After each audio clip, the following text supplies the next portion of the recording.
today, folks, ready for a package of thrills at the Elgin National Road Races at Elgin, Illinois. We are to see the famous automobile racing classic of a generation ago, revived after 13 years, 24 laps around a sporty 8-mile course, a 203-mile thriller over concrete, tar, and gravel roads, and around 4 dangerous turns every lap. The race is run under the rules and sanction of the contest board of the American Automobile Association. Here are the 3A officials getting ready for the race. There's Barney Oldfield with his hat off and a cigar in his mouth.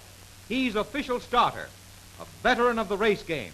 The cars are all tuned up and ready to go. So are the drivers. Most of them are veterans of the Indianapolis Speedway. Dave Evans laughs at superstition with a black kitten for a mascot.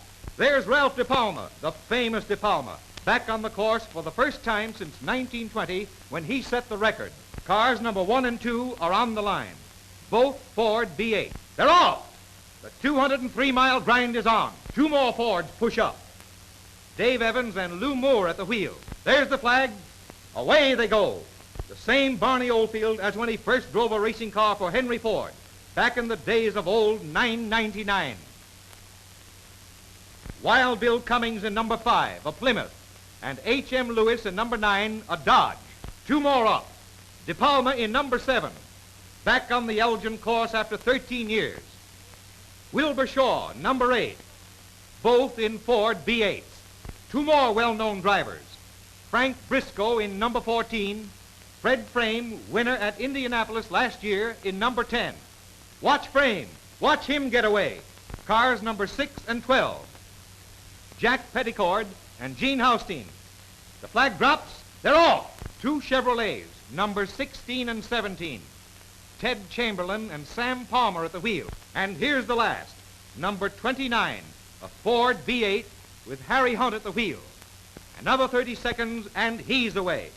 Now let's follow the racers around the course. These aren't really racing cars. They're stock cars, just like yours and mine, except that the fenders, windshields, and headlamps have been stripped off.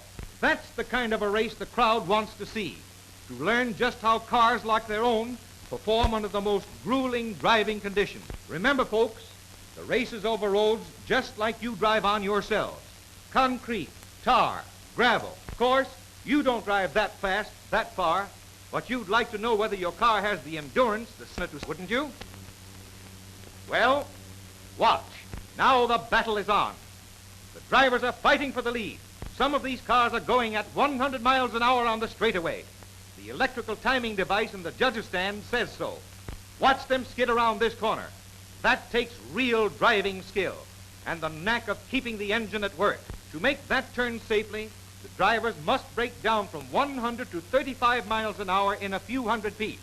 Only the best brakes stand up under that punishment. Watch those fellas battle for first place.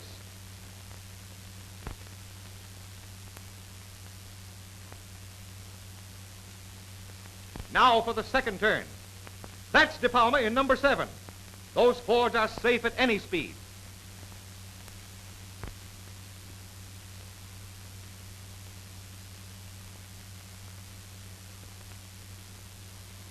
Here's the famous hump. Sometimes the cars leap several feet off the ground as they shoot over the ridge. Man, here's thrills aplenty.